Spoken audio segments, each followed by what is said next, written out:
Okay, good morning, everybody, and welcome to this week's virtual plant clinic. If you have never joined us before, my name is Bill Lester. I'm with University of Florida IFAS Extension Service here in Hernando County, Florida.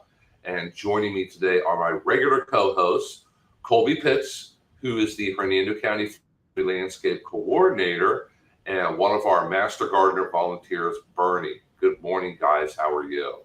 Good morning, Bill. And we are here to answer all of your lawn and landscape and garden and water and tree and any kind of questions you have within reason. Now, if you start asking us questions that are really outside of what we know, we'll do our very best to find an answer for you, even though we may not be able to give you the answer right off the top of our heads. So that happens. Let's avoid asking tax questions, medical questions. We don't have those. No medical questions. I'm not that kind of doctor. We can give you sick plant answers, but the human medical questions we can't help you with. So we do have at least a few people on here watching us live. And we always like to mention that if you're watching this after the fact, the recording of this, we're going to have all of our contact information a little bit later on. So don't feel bad that you missed us live. You can still contact us and ask us your questions. Really, no matter where you live in Florida, we can get an answer for you. Although, keep in mind, it really depends on where you live. So if you're asking us a question, if you're trying to grow something in, let's say, Miami or South Florida, that's going to be a little bit different than growing it up in Jackson or up in the Panhandle. Because Florida, if you've only been in Florida for a short time, is a really, really long state. Doesn't look that big on a map necessarily, but weather and conditions and timing are very different depending on where in the state you live. And I see Buddy's with us this morning. Good morning, Buddy. Buddy lives up in the Panhandle, so he knows what it's like to have really, really cold mornings in the winter. We've had other people who follow us on a regular basis from Broward County down in South Florida, and they get just cool mornings, not really cold mornings. So it does make a difference. So, Bernie, have you gotten any questions at the office today yet? Well, I have. I had a lady that, I don't know if I pronounce this right, but hugelkultur. And it involves using chunks of wood in with the soil so that the wood deteriorates and the wood eventually becomes mineral sources for what you're planting. Well, the question was, if I put this wood in, will it have termite problems? And the answer is, of course it's going to have termites. It's wood. But is that really a problem? Well, if it's not next to the house, probably not. Termites, you don't want to put wooden things within a couple feet of the foundation. That's asking the termites to come in. But this is going to be actually 15 feet from the house. Termites are not going to run 15 feet to get to your house. And the termites are there. It's not a case of did it attract the termites? No, the termites were there. They just are opportunistic and they're going to munch away on whatever wood you put in. And in her case, that's probably not a bad thing because it's going to speed up the disintegration of the wood. So it's kind of a win-win for everybody. It's a benefit to her. It's a benefit to the termites, and it helped keep Florida as Florida. So yes, not really a problem. Termites are a part of the natural environment. They're out there. If we all go for a hike in the woods, like Colby's background there, and start rolling over dead logs, we're going to find termites. They're out there. You can't get rid of them. You just don't want them in your house. And then I had a question on selective weed control. Basically, there's three kinds of weeds. There's the grassy weeds, the broadleaf weeds, and the sedges. And when you talk about selective herbicides, normally it's not selective down to a specific plant, but it's one of those types. So a product that works on broadleaf won't necessarily hurt grasses or kill any of the grasses. And a product that works on sedges isn't going to affect the other two. Where you have a problem is, say you have Bermuda in your Bahia lawn. Well, those are both grasses. And as a general rule, any product that kills one grass is going to kill another grass. So you also have to remember too. There's some exceptions to that, but for the most part, if you take out a plant in one of those categories, you're going to take out all the plants in that category. It's not all that selective. And yeah, you also have to but remember, that's the operating temperature too. That's only at the optimal temperature. Once you start getting out of what they're telling you, what the recommended temperature of usage, you're going to normally, if it gets hotter, it just kills more stuff. Is how that typically works. So you have to remember too, if you're trying to use a selective herbicide, to follow the label when it comes to like recommended temperatures and stuff.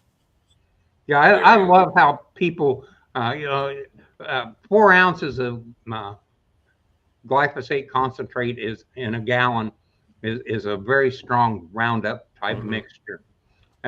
So the average male, who I'm not average, of course, if 3 or 4 ounces is good, 7 or 8 ounces ought to really work even better.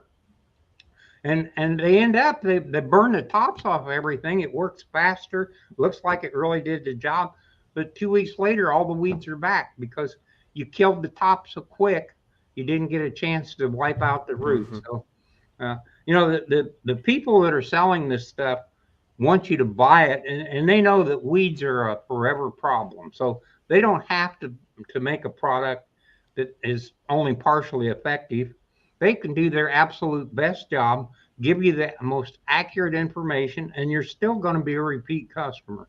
So if they tell you to use 2 ounces, 2 ounces is the optimum, And if they tell you 4 ounces, 4 ounces is the optimum. Don't be one of these people that just keeps adding it and adding it and adding it.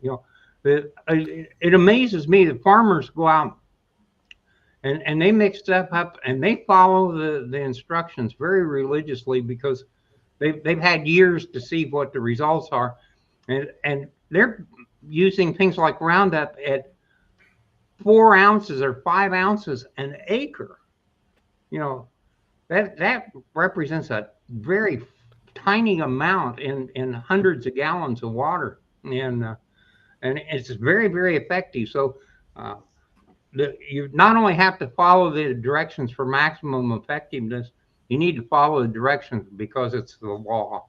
So those commercial applicators typically are using glyphosate concentrate at like 1%, 1.5%, 2% if it's really bad. If you really need a really hot mix, they're not really going over that. So remember that before you dump half your bottle of concentrate into a gallon of water.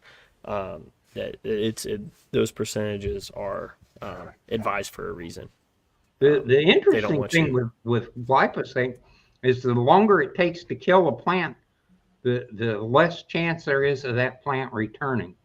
And I had a fellow last week that was very upset. He had sprayed everything with Roundup. It had been 3 days and he didn't see any results. And I explained to him, if you see results in 3 days, you didn't kill the roots. I sprayed some Roundup. It took 7 days before it showed. It took almost 2 weeks before I had total results. But it is beautiful because once that happens, it stays clean for a much longer time, and eventually things are going to come back. It takes a week before you really, and it depends on what weeds you hit. Some weeds are going to die very quickly, other ones die slowly, but it's a number of days until you really see any kind of impact. But if you're a farmer and you're using some of these really neat products that only registered people can buy, there are chemicals that you could drive down the row, and when you get to the end and turn the tractor around, you look back and everything behind you is already dead. And Agent Orange. Those was are not one of available those. to the public. Yeah.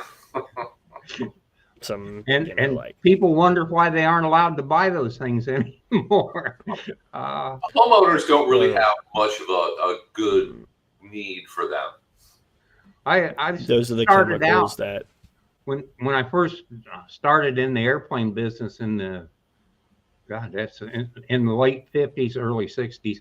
We did agricultural spraying, and there were some chemicals that uh, you had to wear all kinds of protective equipment because they were really, really dangerous.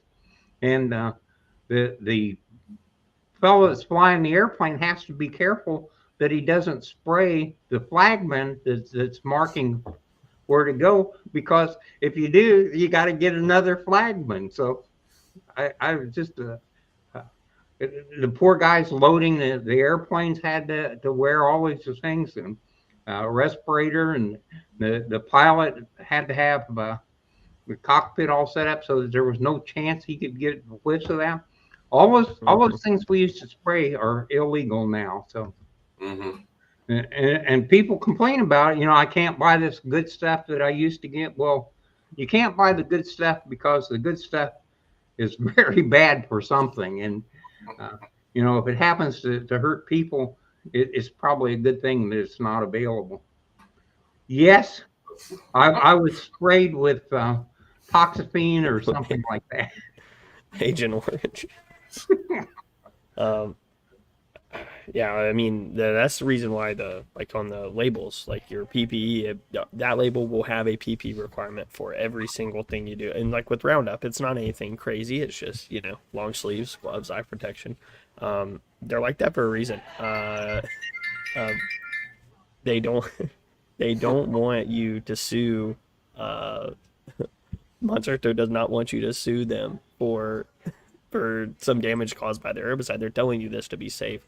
So definitely follow the label. The label is the law in every respect. So And wear your you'll see PPE. people, usually neighbors, or driving through the neighborhood, going somewhere, and I'll see somebody outside with a little pump sprayer spraying things, and they're in shorts and a t-shirt and flip-flops. Flip Yeah. flops. There's never enough personal protection equipment for anything that you're spraying.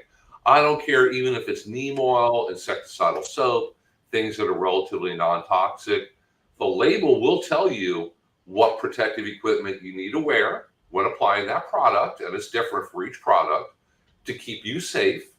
If you mix it up at the recommended strengths, so if you go doubling the amount that you add to the amount of water, all bets are off. And it's always a good idea to wear more. Something that a lot of people don't think about is, especially if you're mixing something in any kind of pump sprayer or backpack sprayer, wear safety glasses, some kind of protective eye wear.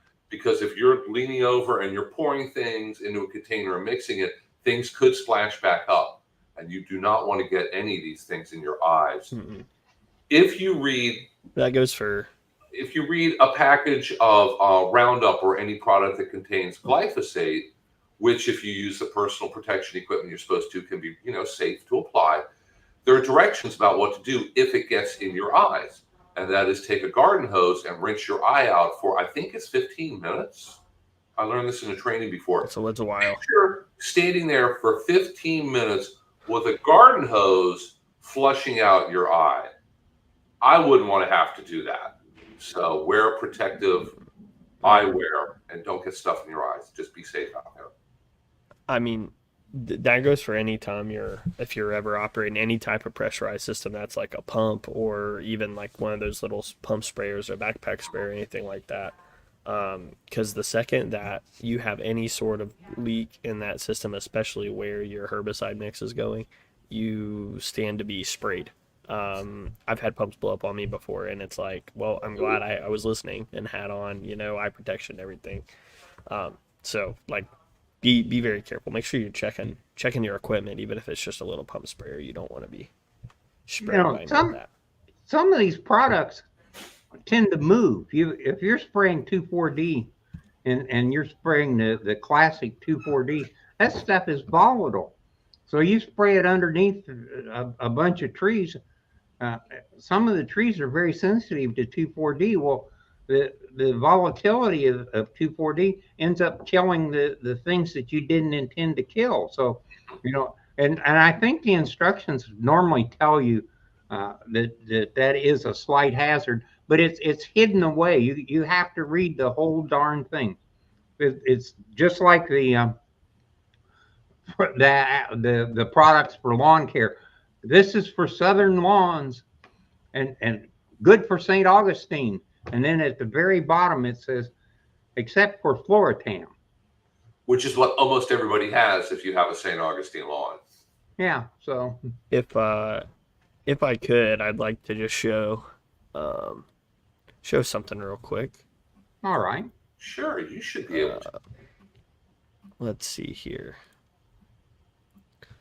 So this right here is just an example, and I'm not really concerned with the this is Roundup Custom, which is a very commonly used commercial herbicide, and just because it's commercial, the label on your Roundup is pretty much the same stuff because it's the same active ingredient. And I just want to kind of highlight how dense this is and how much information there is, and it's not just there's really good information in here that you need to know because it's almost for every use case. It explains exactly how it should be used, what kind of PPE you can use for each application, for each thing you're using it. You have mixing ratios. You have all this stuff that's really important that is in that's on that label. So you may have to look up the label now. That I think they've made their requirements for including information on the package a little bit less. So I think now that they can provide it online for free.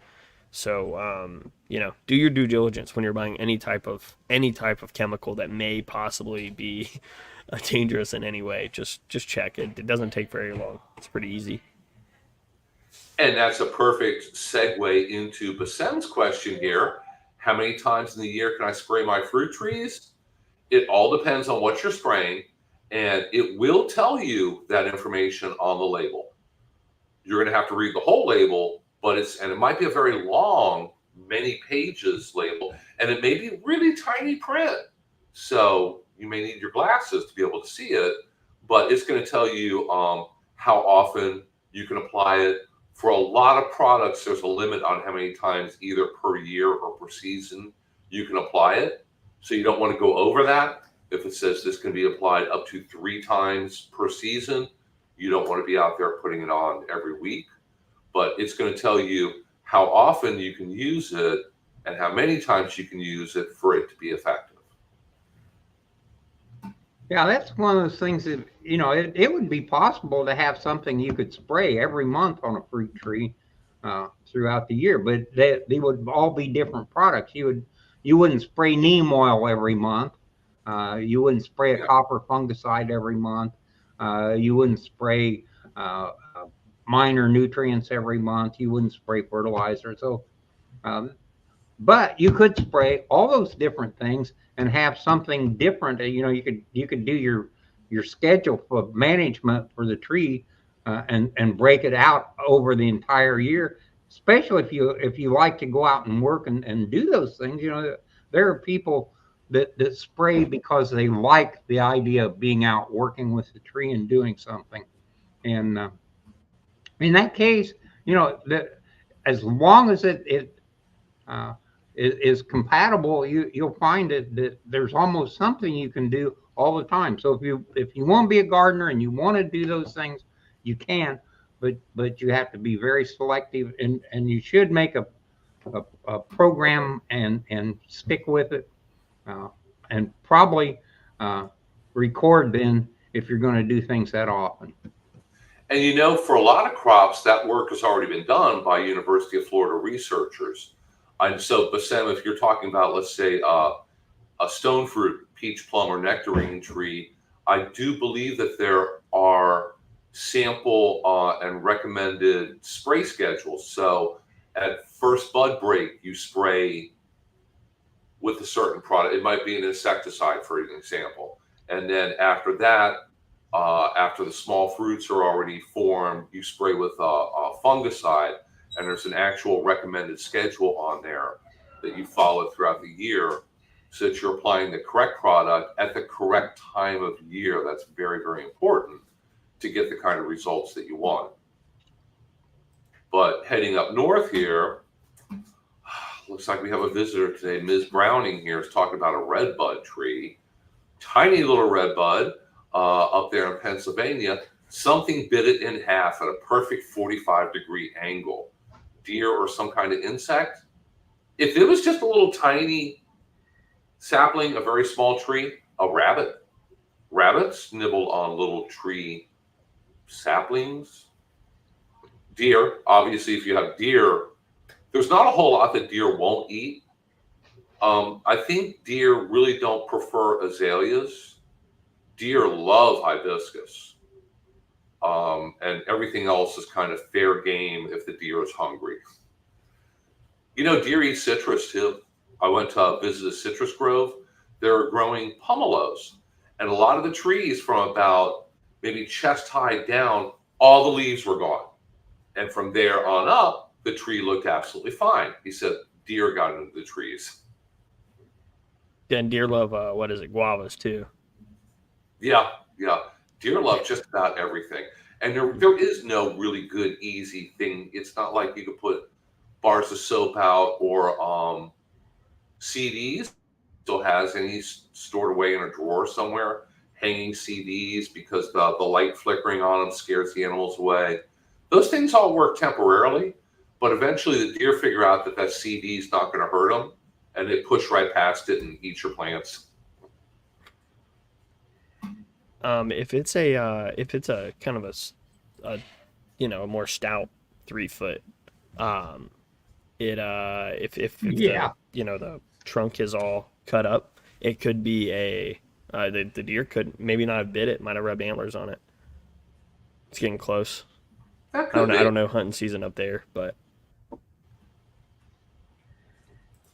And I could tell you one thing: this is probably not an alligator because this is up in Pennsylvania. So. Yeah, if it was a 90-degree angle, I'd think twig girdler, but at a 45-degree, that's not really an insect that I know of. I love twig girdlers. If it's too big for them to snap it off completely, it has that beautiful little ring. People bring those in occasionally. What caused this ring? Well, it's an insect. But what's even neater is when they bring one in and the top half is gone where the insect got it. And it's amazing that the little guys can do that. They're not that big an insect to really do that kind of damage. It's like a beaver taking down a big mammoth tree. So I guess we can call them tree beavers or plant beavers. Yeah. And Lily points out that the azaleas look great up there. Yeah, it should be that time of year where they're all blooming. They're much more compact. Well, you have different types of azaleas and rhododendrons up there. So for anybody watching us in Florida, sorry guys, rhododendrons just do not do well in Florida. That is a northern plant. Lots and lots of hostas and lots of other plants do great up north. At the very, very best, they're going to struggle in Florida, and they're probably not going to perform, and you're just going to be disappointed. And out some money also, because the funny thing is, a lot of the big box stores and garden centers here in Florida sell those plants in the spring. So I've seen displays of hostas and all kinds of other northern plants, and you can buy the bulbs, you can plant them, and they're just not going to grow well here in Florida. Well, the big box stores will buy 5 million plants and they'll put them in the southeast. Mm-hmm. And it does great in northern Georgia, and it has no prayer of a chance in Miami. And in between, maybe not. So, but you can buy the same plant at every one of the big box stores all the way from Miami to southern Tennessee. Yeah, so you want to do your homework first and make sure that it's actually a Florida-friendly plant. Colby, isn't there a phone app for that now? For Florida-friendly plants? Yes. If you're not sure if, let's say, peonies are Florida-friendly or not? Yep, you can access that app through the UFIPIS website, and it's basically. Hold on a second. Ooh. Oops. Behind the screen. I can't. I'm out in my main office today because of the internet stuff, but I can't reach my book, but it is the same information that's in your FFL book that if you have one of those. But I will go ahead and put a link to the app in the chat.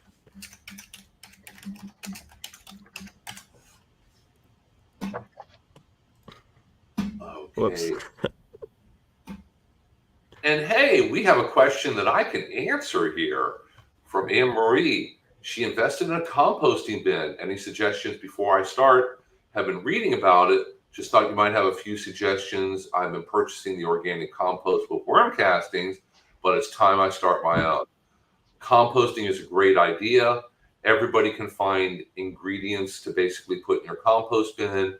You can start with a little one. You could build a homemade huge one if you want.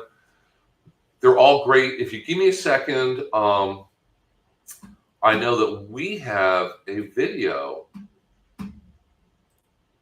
on that. Let me go into Hernando County Government's YouTube channel here and into my playlist, and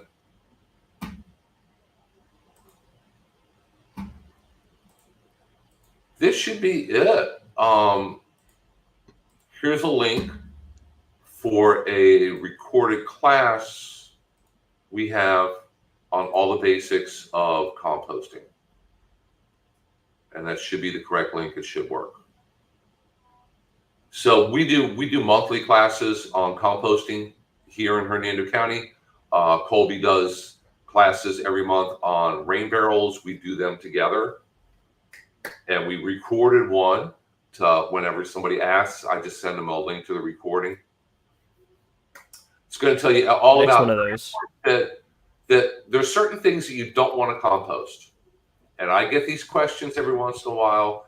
Can I, when I change my cat's litter box, can I compost it? When I pick up dog poop in the backyard, can I compost it? You don't want to put that in your compost bin, especially if you're growing edible plants, because there may be nasty pathogens in it. Other things that you don't want to compost, you don't want to be throwing meat or dairy or cheese or things like that in there, because sure, they break down out in the environment. Everything decomposes if you throw it in your backyard. It's just going to get really, really nasty while it's decomposing and kind of gunk things up for a long time. So you want to stay away from them. One thing that's really great to throw in your compost that everybody has is kitchen scraps. So the banana peels, the apple cores, the peelings off of your potatoes and carrots, all those things that you would normally throw in the trash, throw in the compost. They're all vegetable plant matter, and they're all going to break down just great. And after you make your own nice compost, work it in your vegetable garden. And next year when you plant your vegetables, they're going to grow a whole lot better. I know every time that I get diligent about making compost and putting it in my garden, it's always a good thing. Nothing but good comes from it. And before somebody asks what I've been doing in my garden, oh my gosh, I planted a ton of green beans this spring because I wanted to, like I normally do, plant tomatoes and peppers and other things in the spring. And I fell behind because of work. So I didn't get any good transplants going of different tomatoes and peppers and eggplants. So I thought, my garden's empty. What am I going to plant in it so that at least I get something to eat? I thought, beans. I ordered new green bean seeds, so they're fresh seeds. Planted a ton of them. Oh my goodness, they grew just fantastic. I need to get some pictures and video of it. It's the best looking crop of beans I've ever grown. I've been out there for the last couple evenings for an hour each evening picking bowls and bowls of green beans. I have to can some this afternoon, as a matter of fact. I have so many. So, been picking beans, and if it keeps going like it's been going and they keep doing well and the weather continues to cooperate and not get too terribly humid where I get a huge outbreak of bean leaf rust and diseases, I should have enough beans to be able to can to last me for pretty much all year until next spring. So every once in a while, I get lucky in my garden. Yeah, Lily points out that there are too many pathogens in carnivore poo. So that goes for dogs and cats.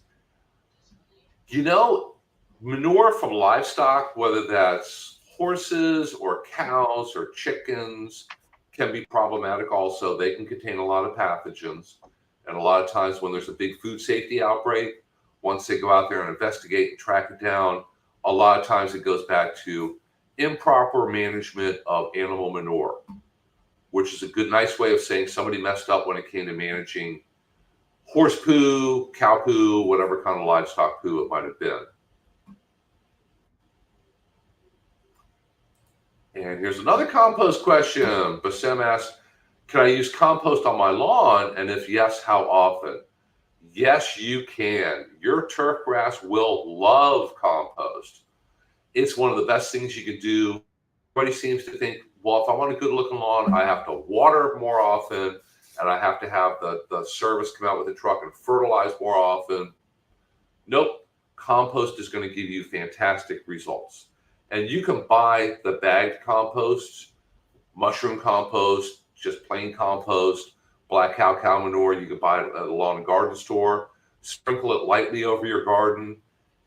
After you water or it rains, it works its way into the top couple inches of soil. You can do it a couple times every summer. It's really hard to overdo it, but you want to do it lightly so that you don't have piles and patches of black compost sitting on top of your lawn. It doesn't look very attractive. But if you lightly and frequently, it's fantastic for lawns. It only has a life of about 2 years on the lawn. So if you do decide to do it and you like the results, you really need to do it at least every 2 years. And Anne-Marie has a canning question here. If everybody's interested, I can get some canning experts on here to join us as guests. So canning, I enjoy canning. It's a great way if you have a successful garden, if you want to extend the harvest. So with green beans, you have to pressure can them. I've honestly never pressure canned before, but I do have an electric canner. So I'm not, if you have just the big pot and the screw on, like lock on lid, and you're doing it on top of your stove, if you have a gas stove like they have up north, it works great. If you have an electric stove with the ceramic top on it, gets a little dicey. If I scratch the top of the stove, I will get in trouble and get yelled at. So I'm very, very careful to avoid that. So I invested in an electric canner and it works great. Put everything in it, button it up, follow the directions, push the button, push the next button. It beeps, you push the next button. When it's all done, you're all done. Can't get any easier. And it pressure cans also. Like I said, I've never done it before. I'll let you know next week how well it worked out. I'm sure it'll work out fine. And we must have Teresa on this morning in the background. Good morning, Teresa, if you're on here. And USDA has a lot of information on canning. The University of Georgia has a very large website on canning, how to do it safely, how to can different various things, different recipes, because you're going to do jams different than you're going to do tomatoes, different from you're going to do corn and green beans and carrots. They're all different. You need to do it correctly to make sure it turns out correct and safe. But it's very doable. Gosh, you know, our grandparents or great grandparents did it. And Anne-Marie says she usually does jams. I've done jams before. The scary thing with jams is you're reading the directions. It's like, because I made strawberry jam before and it turned out great. It's like, use this many strawberries, use this many packets of pectin. And then when it comes to the sugar, oh my God, you want me to pour that much sugar? That's like 10 pounds of sugar. Go into a diabetic shock if I put that much sugar in. Follow the directions. It'll come out very sweet and very tasty. But my strawberry jam came out really well. That's very, very, it's an easy kind of starter one to start with. And Colby, we kind of have a question here on rain barrels for you. Do you put mosquito donuts or dunks in the rain barrel to control mosquitoes?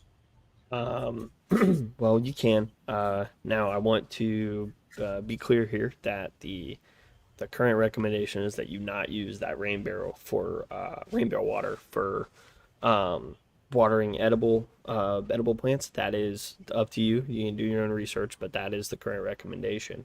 So it depends on what you're trying to where the water is going and how it gets in and out of the barrel. I know that if it's these BT dunks, you're good. That's typical. That's normal.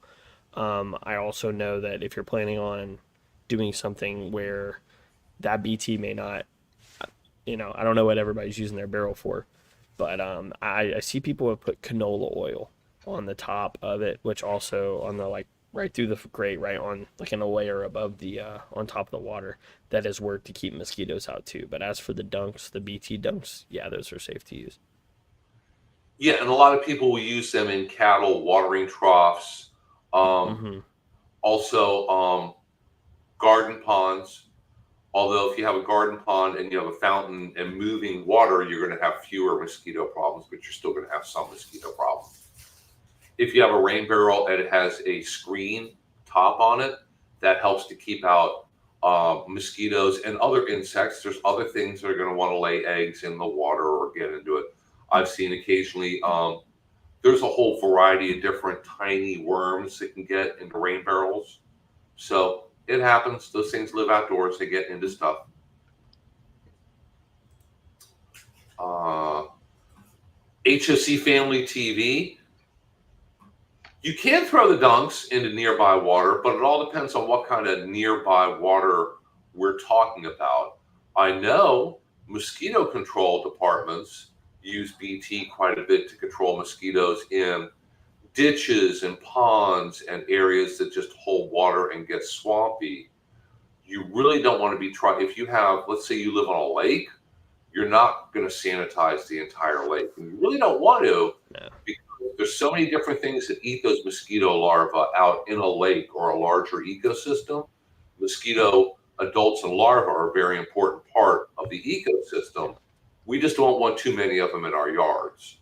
So a lot of times dumping standing water and controlling a rain barrel or maybe just a little puddly area that you have a problem with in the back corner of your yard is fine. You don't want to try to eliminate all the mosquitoes in the world with BT. Yeah. So this is like really, it's like dump all the standing water that you possibly can. Just not having it is the best deterrent. But for something like a rain barrel, where obviously you're not just going to dump your rain barrel out, you're using this water. The dunks are a good option. And you'd probably need a dunk the size of like a Toyota Corolla to sanitize a whole lake or a pond. So let's not do that. I wouldn't throw it into a lake or anything. Yeah, sometimes I have to tell people you can't sanitize the great outdoors. We want to obviously control mosquitoes and termites, and we don't want snakes in our house or too many spiders and certain other things. You can't go and sanitize your entire neighborhood, so please don't try.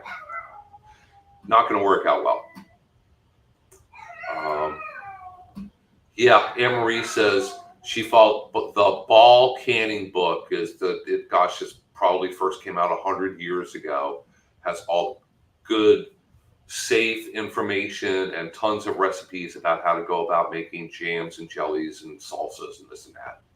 And making your own jams or home canned materials is a very, very thoughtful gift. I'm a member of a lot of different Facebook groups, and there's one for fermenting your own hot sauces. Oh my gosh, there's a lot of science behind that and all kinds of recipes. And, the habanero and ghost pepper and mango and pineapple recipes. And it's like, wow, that sounds really good and really hot too. And if making something like that and giving it as a gift is very, very thoughtful. I think it's a lot more than just going to the store and buying something. Keep in mind, a lot of vegetables, you can blanch them and freeze them. Green beans, I could freeze a whole bunch. I may have to if I end up getting backed up. But yeah, consider pressure canning. A lot of information out there. Like Teresa already put the link up to the USDA's complete guide to canning. That way you know that you're doing it safely. And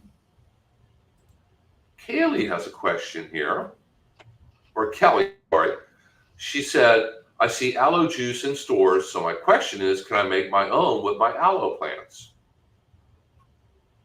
I honestly don't know. And if Teresa is still on here with us, if she can help bail me out once again and see if we have a University of Florida fact sheet on that. That's kind of a off the wall question or topic. I know that you can buy commercially produced aloe juice, and there's a lot of different companies that make it, and it is very healthy for you. There's a lot of health benefits to it, but making it from your own aloe plants, all I know about it is if you go out there and just start cutting the leaves off and try squeezing it, I'm not going to sit here and say that I'm sure that it's safe, because I really can't say that. I honestly don't know. But I think that it's going to taste awful. It has to be purified to a certain extent to make it more palatable. But we have purchased aloe juice before, and it looks like a jug of water, and you're supposed to drink a shot or two a day. No taste to it. You mix it with water, don't even notice it's there. So aloe is good for you. We'll look into that and keep tuning in, and we'll get back to you on that one. I'll get a definite answer on that if Teresa can't pull up some research-backed information here. And Cindy has a question I heard this morning, that if you crush the leaves of beautyberry and put it on you, it will act like an insect repellent. And she has beautyberry and she never knew that.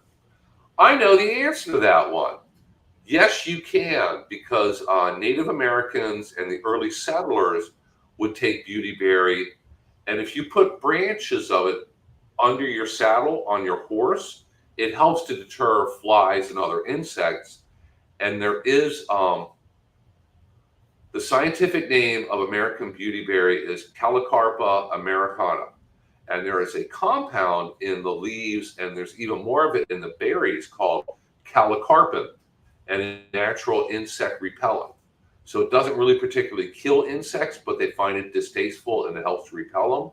And that works with biting flies, gnats, mosquitoes, and believe it or not, spider mites also.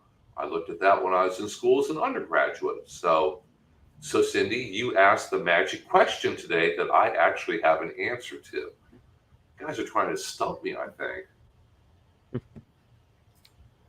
And yeah, Kelly, like I said, we'll look that up and try to find. If you look online for that, I guarantee you're going to find a lot of information. Always be careful what information you're following. If it's something that you're going to be eating, drinking, rubbing on you to take care of a rash or whatever the question might be. I see people asking on a Facebook group medical information. I got a scratch and it got infected. What kind of herb do I rub on it? Don't take medical advice from strangers. Please don't, contact us. And like I said, if we don't know, we'll find somebody who does know and get you some, safe information to use. Go to the doctor. Yeah, don't ask me for medical advice. Your arm will fall off or whatever. Bad enough that I can make you lose a limb or two off your tree, but a limb or two off your body, that's even worse. Thought for today. I'll have to start putting that in the description. We don't give medical advice. So, hey guys, if anybody has any kind of lawn and garden or tree or non-medical questions, please feel free to toss them in the comments here. If you have any comments, hey, I know what I can do. You guys talk for a second. Let me pull something up here. Well, I've got a call to make somebody that called in and wants to know about weeds in the Bahia lawn. And it's getting a little late to do weed control. We were talking earlier about the products that you use for weeds.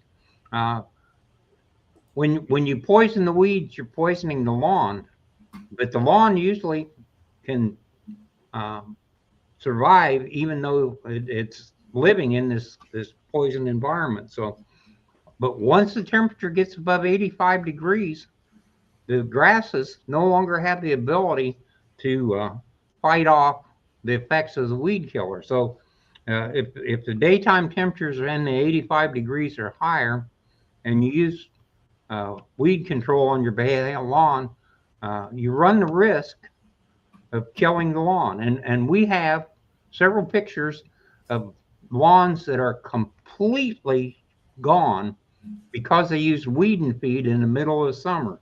Yep. And you can see the real sharp line where they used a drop spreader to spread the weed and feed on a 92-degree day, and the lawns don't tolerate that at all. So weed control is something you do early in the spring.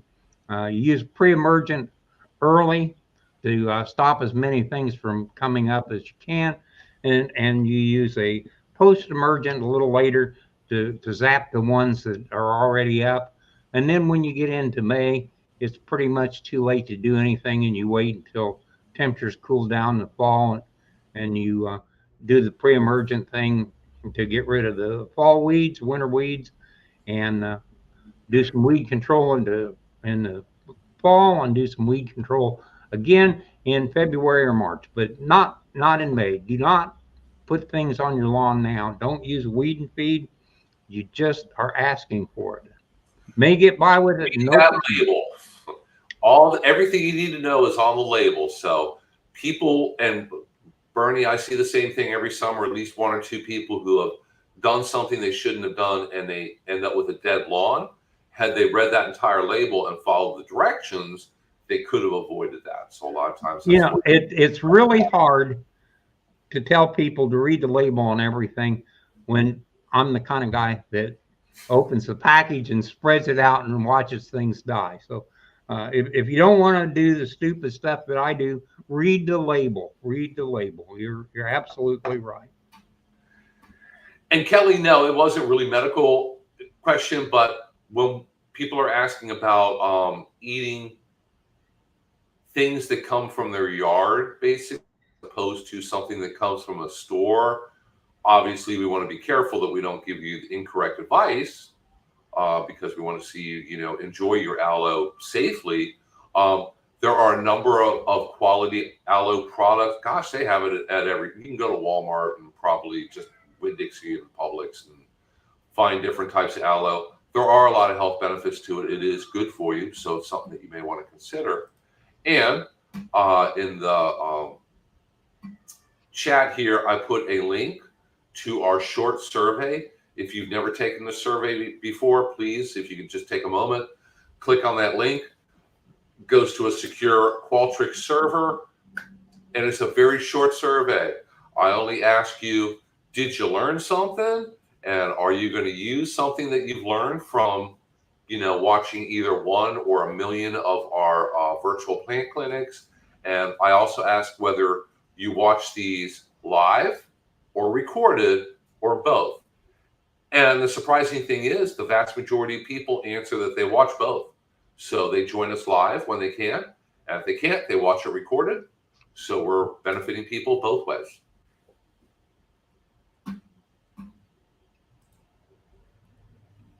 I'm really surprised. We have a much bigger audience than what I realized. I have actually run into people that have seen the program, and I didn't anticipate them having seen it. So I was at an Audubon meeting last week, and somebody came up and said, "Hi, I'm so-and-so, and I saw you on the plant clinic, and I recognize you. You're the only person here I recognize, so I just wanted to say hi." And I about fell off the chair. So. You're famous. You have fans. Yeah. That happens to me also, and a lot of times it's if I'm at an event at the Master Gardener Nursery, people will come up to me that I've never met before, and they say, "Hey, I've seen you online. I've seen you on Facebook, or I've joined in one of your classes or something." So Luckily, nobody stopped me at Walmart or Publix or anything like that yet. y'all know where that. I We have been haven't been approached here events. long enough, Colby. That'll happen. Yeah, it takes about 5 years, and then all at once, hey, everybody knows you. Yeah, because I just looked at for the recorded versions of these that sit on our Facebook page.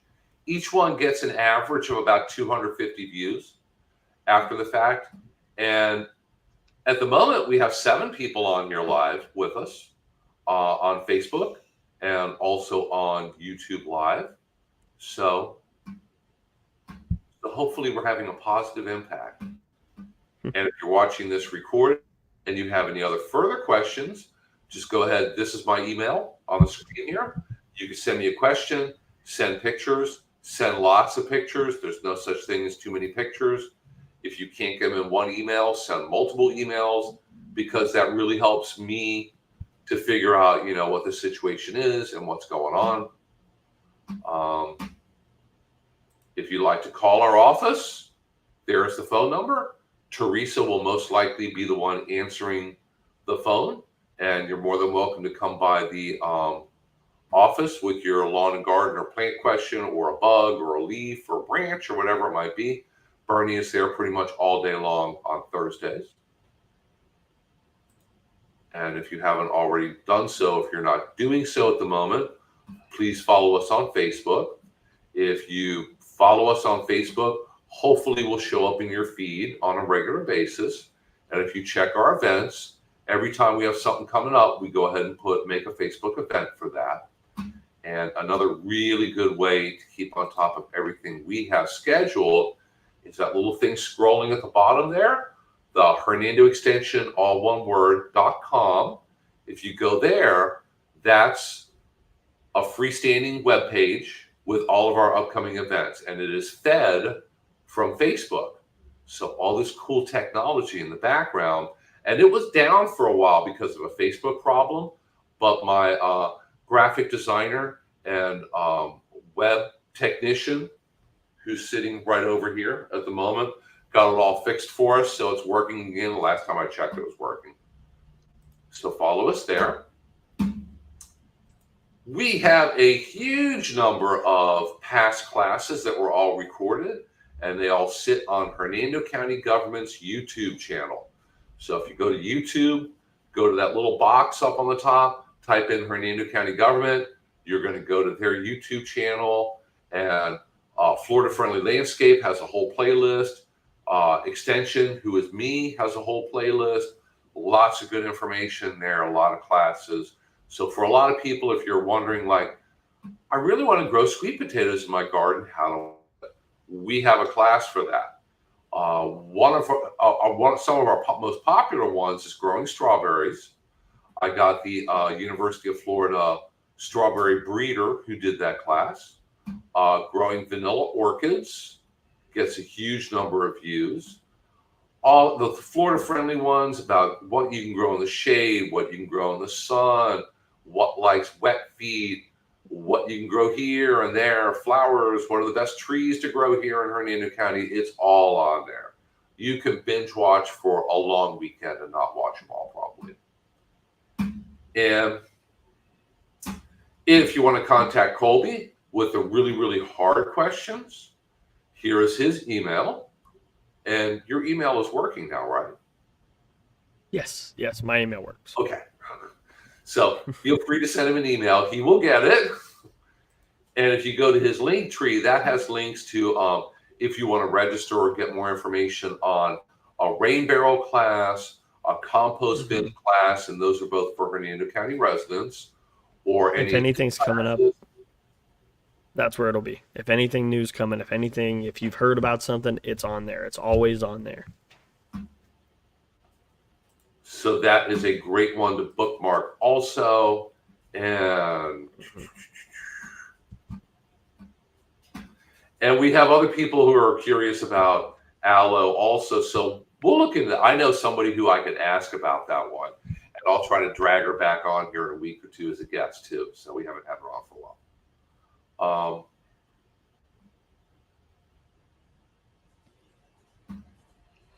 One of the things that people really should get in the habit of doing is that if the university has already put out a publication on something, all you have to do is in your box or in your Google or whatever you're using, just put in the subject you're interested in and the letters UF. And if the University of Florida has a publication, you get right to it. And it's amazing. They have publications on just about everything.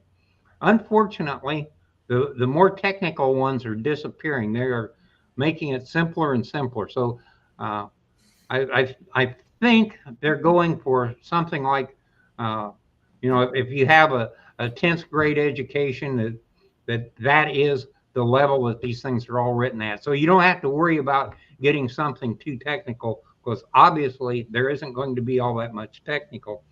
But it could save you a lot of money. If you're looking at a plant and you like the plant and it's expensive, just Google the name of the plant and UF, and if there's any information, boom, you're going to have it. And if it says it grows I great in noticed. Florida and you're up in Gainesville, that isn't going to do you any good. So Yeah, I've noticed a lot of those articles, like the real simple ones, also have links to more in-depth information at the bottom, other different UF sources of more technical information. So one of you the can kind of problems decide if you're interested.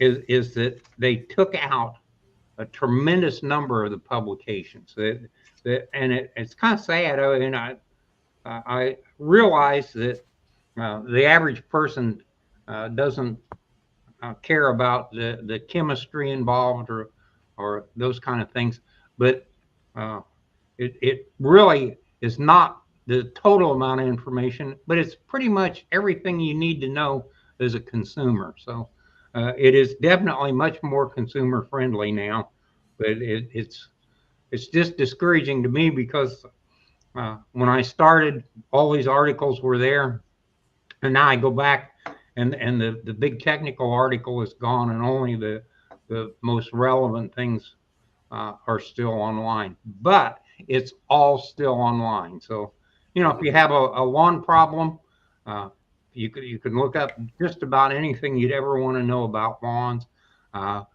Most flowering plants, if they're going to grow in Florida, there's a publication on them. Palm trees, you're having a little trouble with the palm. There's a couple of the university publications that have tremendous amount of pictures and explanations, and it's just great information. And the thing about it is, you paid for it.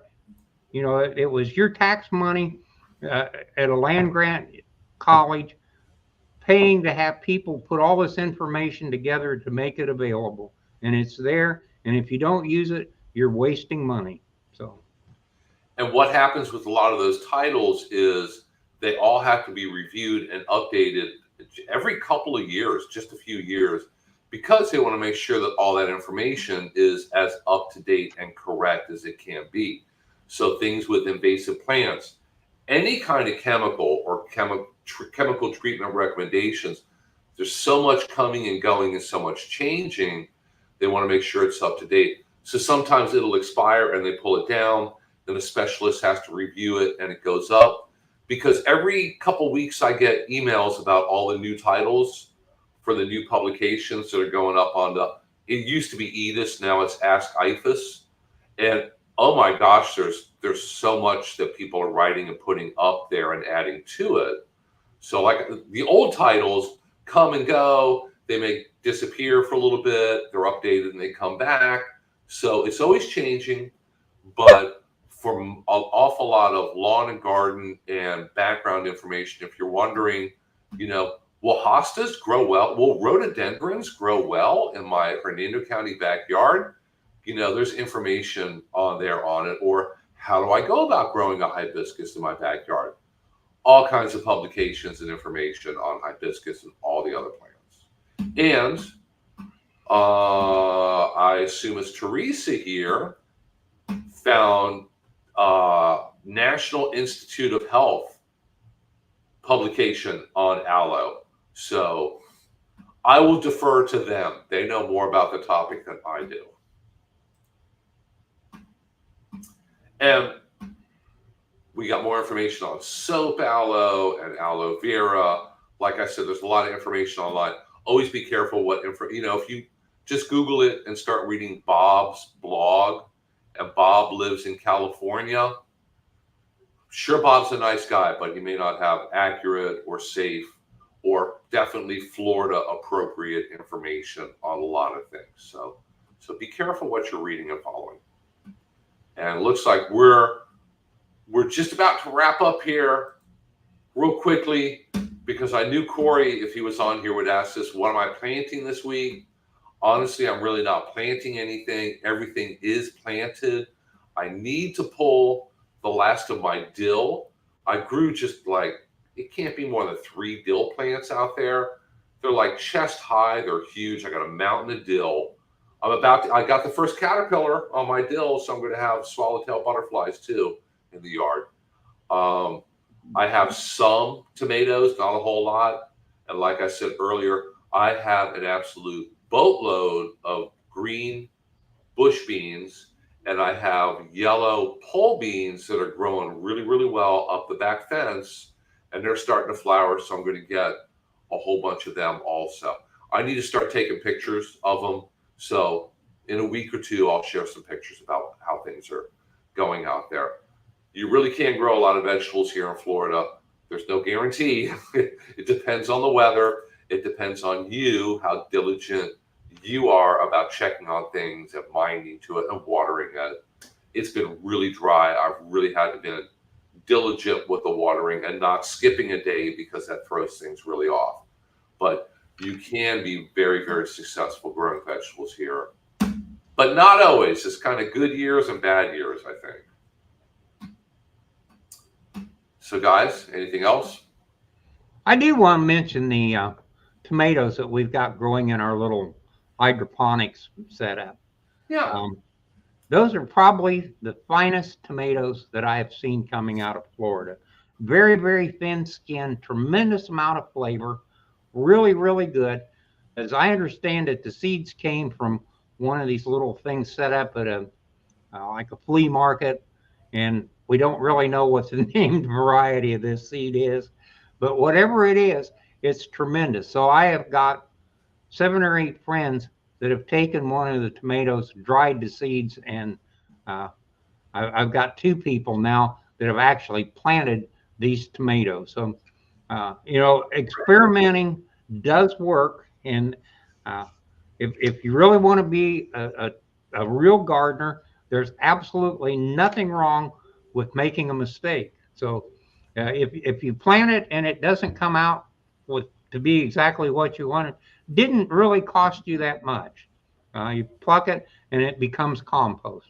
And if it turns out like these little tomatoes out here, you have hit a home run, and it's almost like winning a lottery. So try things. It's a little late to do summer things, but this fall season coming up, pick some seeds and see what you can do.